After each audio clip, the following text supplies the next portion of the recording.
So yeah, as Leo mentioned, I had a wonderful opportunity. He came in and was working on a startup in the revenue management space in hospitality. And little known fact, but you'll learn a little bit more about what we do. JetBlue Technology Ventures is not just about aviation. It's also the entire travel industry. So we were working with Leo on the revenue management space.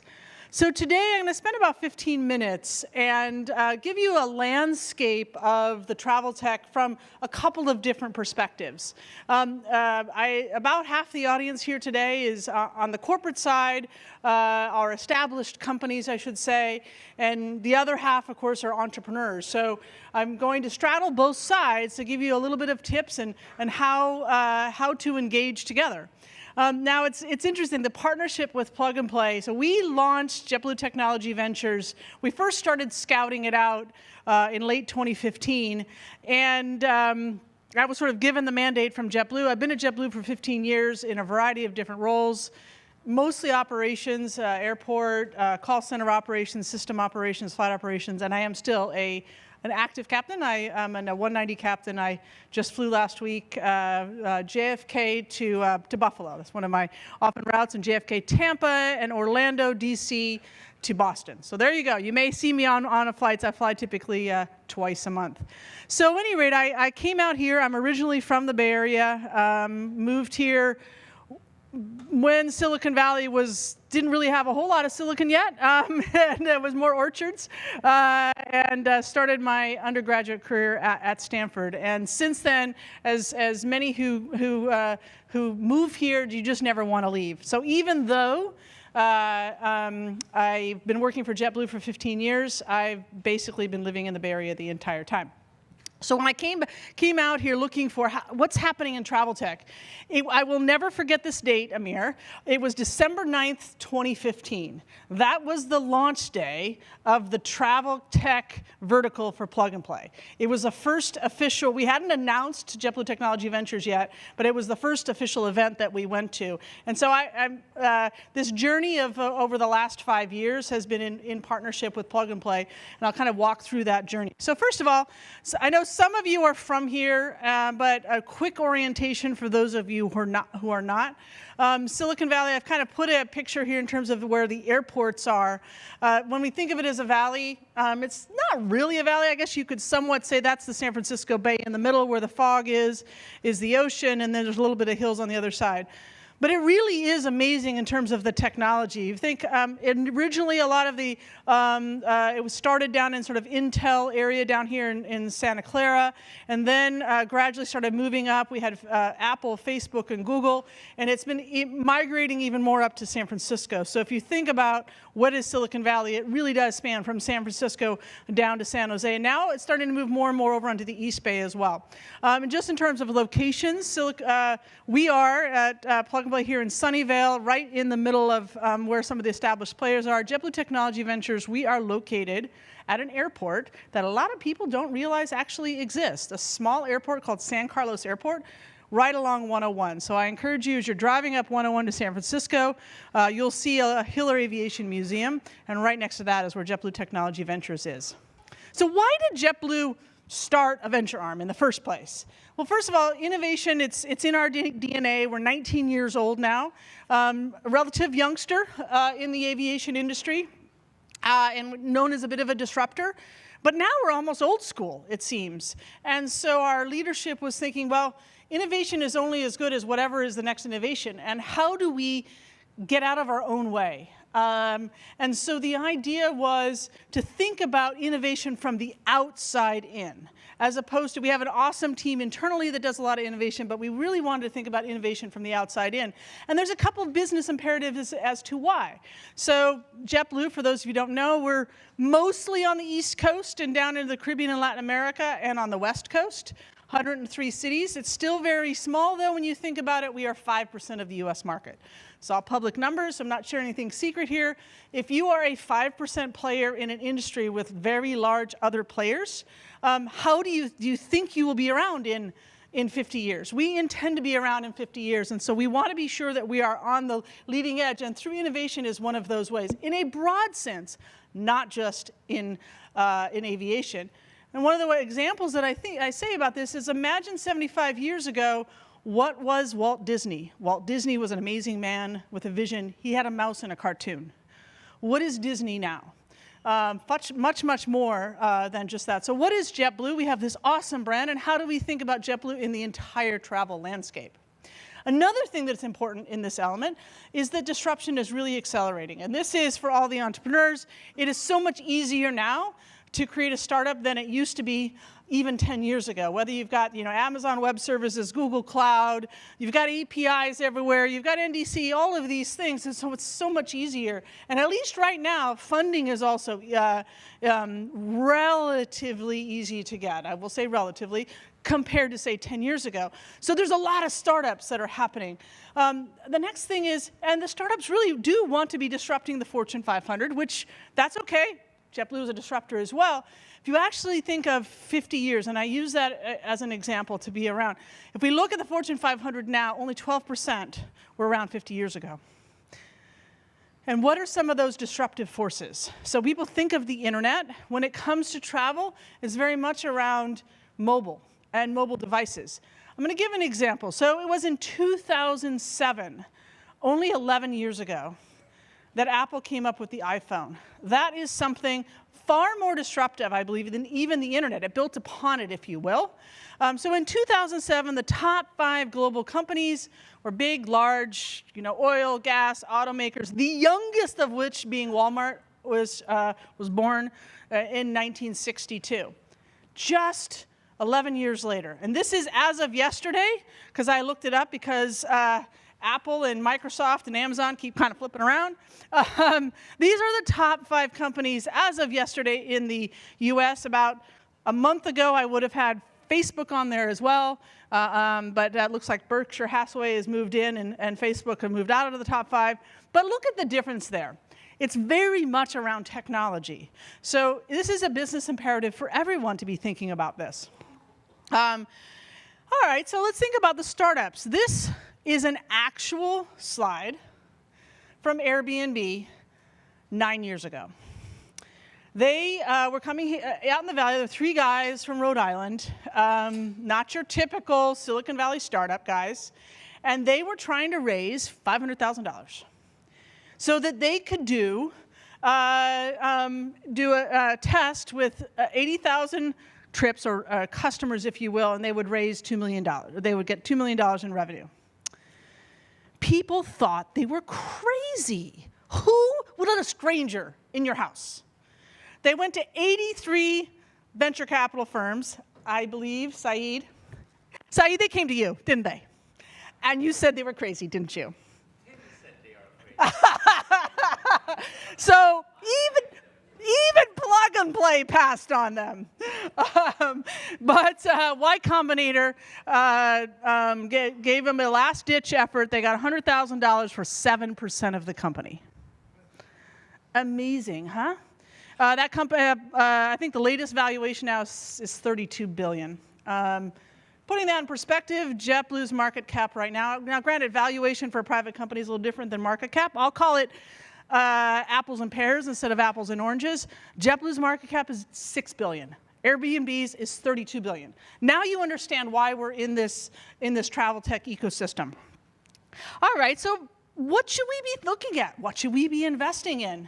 It's a constantly evolving scene, and I like to think about it as whatever is happening here right now at any given time will be mainstream in 5 years. So, and to kind of think about that and to prove that, if we go back in time and we go back to 2004 to 2006, who were those crazy people that people thought, why are they doing it? And then what happened 5 years later? So in 2004, 2006, the big thing was social. These were the ones, the crazy folks, and people thought there was Facebook. Who would want to post whatever they're doing online? And of course, we can see how far they've come. So that was really the first sort of killer app, if you will, for the internet. That in terms of, and also the starting of e-commerce. Then we move forward. The next disruptive thing that happened, as I mentioned, was mobile. So what did mobile enable? So what mobile enabled was on demand. So on demand became the big area. This is where Uber, Airbnb, TaskRabbit, which is now purchased by IKEA. So that was kind of it, and it took about 5 years. So it used to take 10 years, 20 years for things to mature and get global. Now it's about 5. So what is happening right now? What are the technologies that are happening now that if you're in Silicon Valley, you're living and breathing it every day, and if you're not in Silicon Valley or in some of the other entrepreneurial ecosystems, you have Singapore, you have Berlin, you have Tel Aviv, Beijing, if you're not in one of those areas, what are the things that you should be looking at? Because if you're in one of those areas, you are looking at them. It's AI, artificial intelligence, IoT, Internet of Things, mobility being everything that's moved. We're talking, the ground transportation, and I think later on the panel we'll be talking about mobility 1 foot up from the ground and all the way up to hundreds of miles in the air, and then blockchain. So these are the areas, and as for us, JetBlue Technology Ventures, one way for us to get really smart about these technologies is that we invest in companies. So as an example, in the mobility space, we're very bullish on eVTOL, electric vertical takeoff and landing, which you'll hear more about today. We've invested in Joby Aero. Flyer was our very first investment, and it is a company that uses artificial intelligence and machine learning for revenue management. Also have co-invested with Plug and Play, and then Gladly, which is using a lot of the data, if you will, and machine learning around customer service. And you will be hearing from Gladly later today. So this is why we're doing it. Some technologies that I think are important for everyone to get to know: blockchain, AI, ML. I've also tossed in biometrics. And then in terms of the AR, VR in the travel space, actually even enterprise in general, we're very bullish on AR more so than VR, so augmented reality as opposed to virtual reality. So what's happening now? The giants, these corporates who are being disrupted, are starting to wake up. And a lot of you are in the room right now. And in fact, over 50% of unicorns, so those companies that made $1 billion before going public, called a unicorn, are backed by a corporate VC. And so that's what JetBlue Technology Ventures is. We incubate, invest, and partner with early-stage startup at the intersection of travel and technology. Early stage, we have investments on the pre-seed, and we go all the way up to C and D rounds. But in general, Series A is kind of where we tend to congregate, if you will. This is one of my favorite slides for those who know me. This is an actual picture, which I took. It is the heads-up display from the left seat of an Embraer 190, but it is very illustrative of what we do. I like to think about us looking beyond the horizon, that 30,000-foot view. This is actually 31,140 feet, to be exact, and climbing. But it's beyond the horizon, but firmly grounded in reality. So this is how we operate. We scan the worldwide ecosystem for startups, and we incubate, and then sometimes we bring some technologies to JetBlue that we don't actually invest in for a variety of reasons. Maybe they weren't fundraising, but are relevant for JetBlue. The areas. So we don't invest in technology for technology's sake. There are a lot of venture firms who do, and that is a definite investment thesis. We're going to be a blockchain fund, or we're going to be a machine learning fund. But because we're a corporate VC, we invest in the use cases of that technology. So things like the seamless journey from the moment you think about travel until you come back.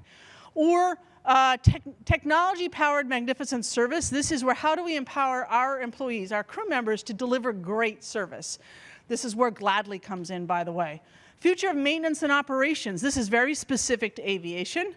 Quite a few. Innovation, loyalty, distribution, and this is where revenue, this is a lot around blockchain and machine learning. We're finding some interest stuff. And my favorite, evolving regional travel. So we'll cover a little bit about that on the panel today. So this is a little slide specifically for the entrepreneurs in the room. This is an exact numbers of our funnel, if you will.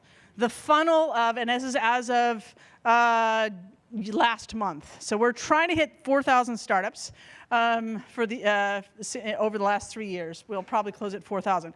So 4,000 startups we've seen either through engagements like this or reaching out to us directly. And yes, Startups reach out to us directly right on our website. I have a team that looks at that. Immediately, because now that you know, and anybody who goes to our website will see these themes, we don't invest in aircraft seats, for example. That doesn't fit into our theme. We don't invest in healthcare. We don't invest in a variety of things. So right away, about 2/3 of them are out of scope for us. And then my team does a desktop review. This is where they go to your website. They go to PitchBook. They go to CB Insights. They go to AngelList. They look at all your online presence. So your online presence is incredibly important if you're not stealth. If you're stealth, that's a different story. But be sure that you go out and Google yourself. Because that's what my team is doing. We then cut it down even more. Then they do phone calls and some due diligence. And then we'll get it down to about 300. So about 1/10 of the startups will actually come in and meet with the team, and we spend a lot more time. Then we get down, we're at 72. What is full due diligence? This is one of the services that a lot of CVCs provide to the startup community. Since most CVCs are public companies, we have to make sure we have good due diligence. CVCs can move quickly. It's becoming more that you can move quickly. Once you get past a CVC's due diligence, you're very well set up for a Series A with any venture firm out there. And then, of course, we've invested in 21. So this is that process, that when you get to the in-person review, this is that pitch. The pitch is so incredibly important, which you'll see later today. We source them from all over. I will call out plug and play again. So I will say out of that 3,000 startups, probably 600 of them have come through various channels through plug and play. So how do you engage in Silicon Valley, and how does Silicon Valley engage with you? So this is both sides of the coin. First of all, if you have not yet spent a lot of time, you need to observe. Coming to these events makes a huge difference. Whether you are a startup trying to pitch or whether you are a corporate looking into the area, just observe. The more you can see as entrepreneurs, the more you can see how other companies pitch, the better you're set up to pitch to corporates. It's a slightly different way of pitching than to regular venture capitalists. Next, partner. Working through, you don't need to invest, whether you're a corporate. You can just work together on proof of concepts. Startups very much enjoy doing that. And if you're a startup, be sure you seek out the CVCs to help you plug into the corporate at the right place. And then lastly, of course, invest. The last few slides I'm going to click through very quickly. I just want to point out, these are companies that we have co-invested or we discovered through plug and play. Gladly, which you will hear from later today. Climacell, also later today. Lumo, we've co-invested. Very early stage startup, came in and they won the spring's event, or the summer event, I should say. Flyer, our first investment. Unicoero, it's a baggage company. Mozio, also a very early investment. And you can see these are all across the spectrum. Recharge in the hospitality space. And with that, these are the startups that we have partnered with. I will encourage you, this deck will be available, so you can reach out to Jordan. I saw several people wanting to take a picture of the slides. Just reach out to Jordan. He can let you have the deck. I leave it open. Also, if you would like to go to our website, we have a newsletter that we send out every week on Mondays that gives you a sense of what is the emerging trends. I highly encourage you to sign up to the newsletter. We put everything out, not just stuff about us, but if you want to learn about blockchain or 5G or biometrics or anything. With that, I think I'm going to hand it over to Amir, who will kick off the panel. Thank you.